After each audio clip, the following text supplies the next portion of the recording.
दिल्ली सरकार में मंत्री राजेंद्र पाल गौतम ने मिशन जय भीम की शुरुआत की। दिल्ली सरकार में अनुसूचित जनजाति कल्याण विभाग मंत्री राजेंद्र पाल गौतम ने दिल्ली की तमाम विधानसभाओं में मिशन जय भीम के तहत नए पदाधिकारियों की नियुक्ति की।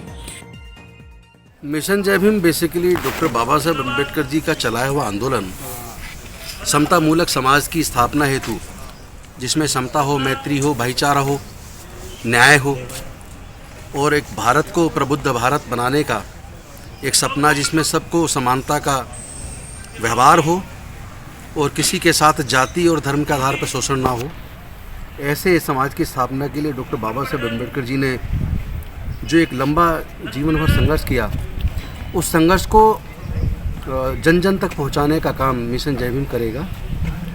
उसी के लिए बना। और जो हमारे महापुरुष हुए हैं, उनका जो जीवन संघर्ष है वो भारत की सरकारों ने या राज्य सरकारों ने उसको पढ़ाया नहीं है। जो खासतौर पे मूल निवासी बहुजन जो हैं, उनके जो महानायक हुए हैं, उनके बारे में ज़्यादा कुछ स्कूलों में नहीं पढ़ाया।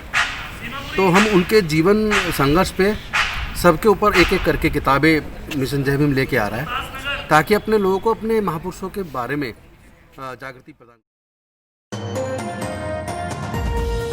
इस मौके पर सफाई कर्मचारी आयोग के सदस्य रविशंकर और सामाजिक कार्यकर्ता दीपक अबुआ भी मौजूद रहे।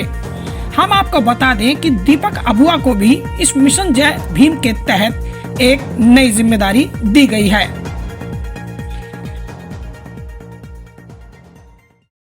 मिशन जय भीम से जो तात्पर्य है, उसका तात्पर्य ये है कि मंत्री जी के आह्वान पर बाबा साहब का जो कारवा है, उसको भारत के कोने कोने में और प्रत्येक व्यक्ति के पास पहुंचाने का है। और मिशन जय भीम का मतलब ये है कि जो लोग बाबा साहब की विचारधारा से वंचित रह गए और बाबा साहब के किए हुए जो अधिकार हमको दिए गए उनसे वंचित रह गए, उनको जागरूक करने से मतलब है। और इसमें राजेंद्र पाल गौतम जी का सबसे बड़ा योगदान है।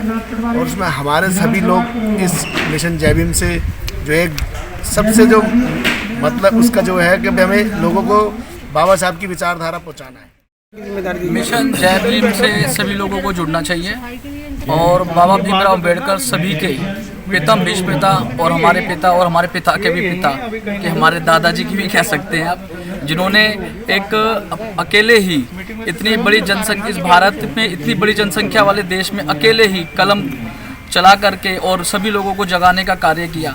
जो बाबा साहब ने जो रास्ता हमें दिखाया है, हम उस पर दिन रात कार्य करेंगे और बाबा के दिखाए हुए रास्ते पे ही चलेंगे और जो जिम्मेवारी मिलेगी उसे सराहनीय ही हम सब समाज में, सारी दुनिया में जय बाबा मिशन में जो आज हमारे साथी हमारे साथ जुड़े हुए हैं, वो सभी साथियों की मैं ख्याला गांव में मीटिंग लेकर आया हूं और मैंने हर विधानसभा के अध्यक्ष को मैं अपने साथ में लेके चला हूं और हमने एक पर्व किया है उस मीटिंग के अंदर बैठकर कि बाबा साहब के कारवा को हमने आगे बढ़ाना है। सर, मेरा एक सीधा सवाल रहेगा, गैर राजनीतिक सवाल है ये कि बाबा साहब की नीतियों के लिए आज भी संघर्ष करना पड़ रहा है। मैं वही बात कहने जा रहा था, आपने मेरे मुंह की बात छीन ली है।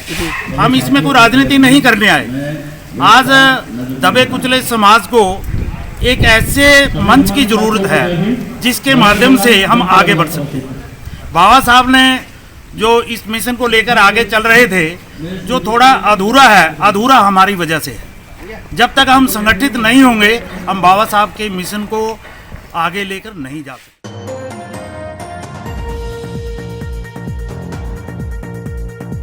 ये दावा है कि मिशन जय भीम के तहत जो लोग पिछड़े हैं या जिन्हें न्याय नहीं मिल पा रहा, उनके लिए न्याय व्यवस्था और सामाजिक समरसता मुहैया कराने के लिए मिशन जय भीम एक मिसाल बनेगा।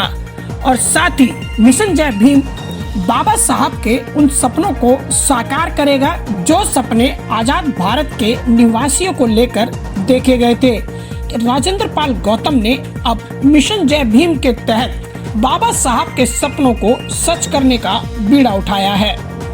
और साथ ही दीपक अबुआ जैसे युवाओं को जोड़कर वह अपने सपने को सच भी कर रहे हैं। नई दिल्ली से न्यूज़ फोल्डर ब्यूरो रिपोर्ट।